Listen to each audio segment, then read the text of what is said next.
If I started learning jazz guitar today, I'd follow a completely different method than I did before, and I'd avoid years that I wasted heading down the wrong path. Most jazz methods start with lots of scales and theory, but the greats learned differently.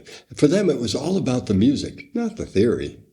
I'm Dr. George, making jazz simple so you can play more and think less. I've spent 50 years performing and 30 years as a music professor, learning to make better music. And today, I'll share with you 5 keys that will completely change how you approach learning jazz guitar. Let's start with the biggest game changer. Here's something I see all the time. You're coming from rock and blues, and you know the blues scale, bar chords, maybe a few jazzier voicings. But then you start studying jazz. You're told to forget all that and start over again. That's just wrong. Your rock and blues foundation is an asset. You know bar chords, right? Well, jazz chords have the same roots and are actually easier to play. Fewer fingers, less tension, better sound.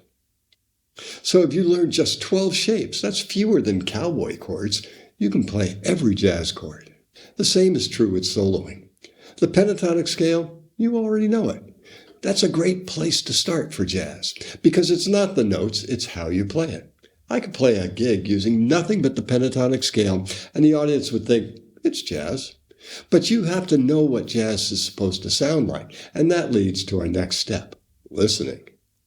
You know this works because you've done it before. You learned rock or blues by listening to rock or blues. You absorb phrasing, timing, feel, without even realizing it. Jazz is no different. But no one talks about listening, they just jump straight to the theory. The great jazz guitarist Joe DiOrio said, listening should be 50% of your practice. And after 60 years of playing, I concur. So here's your action plan. Listen to one jazz album each week. Listen deeply as many times as you can. Do some active listening without distractions, but having it on in the background or while driving your car is cool too. Start with something like Miles Davis's Kinda Blue, or Wes Montgomery, or Charlie Christian, and don't just listen to guitar.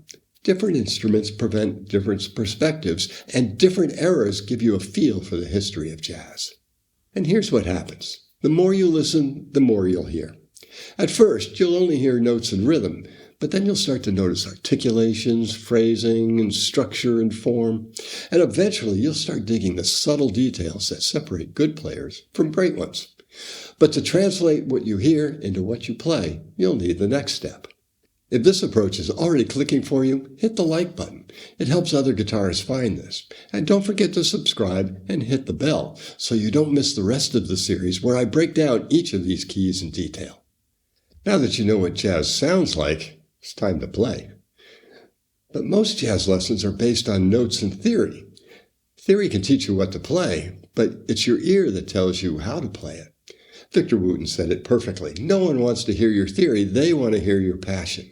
So sooner or later, you're going to have to break down and connect your ears and your fingers. Sooner is better. One of the best ways to connect your ears and fingers is to learn songs by ear. So try this. Pick an easy tune like Autumn Leaves and learn it by ear.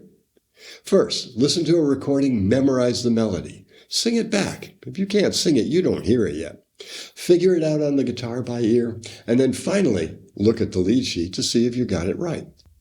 This is the opposite of what most people do, but it works, and it gets easier every time you do it. The bottom line is, as Pat Metheny told us, everything we do is about training the ears. When I started prioritizing ear training with my students, their progress soared. They stopped sounding like they were playing exercises and started sounding like musicians. So quick question, which of these steps hits hardest for you? Drop a comment. I read every single one, and your answer helps me know what to dive deeper into next time. Now, let's put it all together.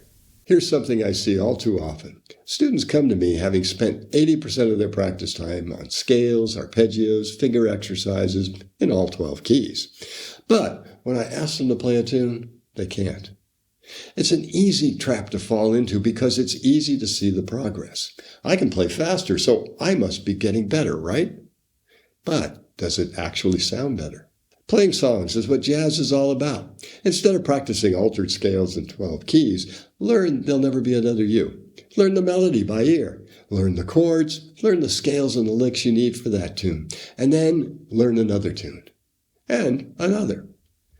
By the time you learn 10 tunes, you'll be well on your way to being a real jazz guitarist. And you'll end up with the same technical skills, but you'll also have a repertoire that you can use at a jam session or gig. In 30 years of teaching, the students who focus on music always end up better than the ones who focus on exercises. So one last thing. With all the information available, books, videos, recordings, the internet, it's tempting to think that you can do this all on your own. Maybe you can, but it's likely to take more time. You can do everything I suggested and still hit roadblocks. Finding the right coach will save you time and frustration. You need guidance tailored to your strengths, your weaknesses, and your goals. And most important, you need feedback to ensure you stay on the right path. You don't need years of lessons either, but finding a good teacher at critical points in your development will make all the difference.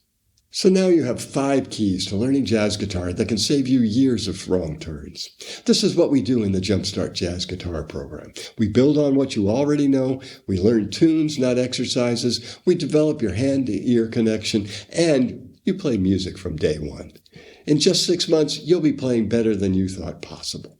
So if you're ready to put this into action right now, I'm offering a free trial lesson where we'll work on your playing together. The link is right here on the screen and in the description down below. And if you want more videos like this breaking down what actually works in jazz, hit the subscribe button and check out this next video.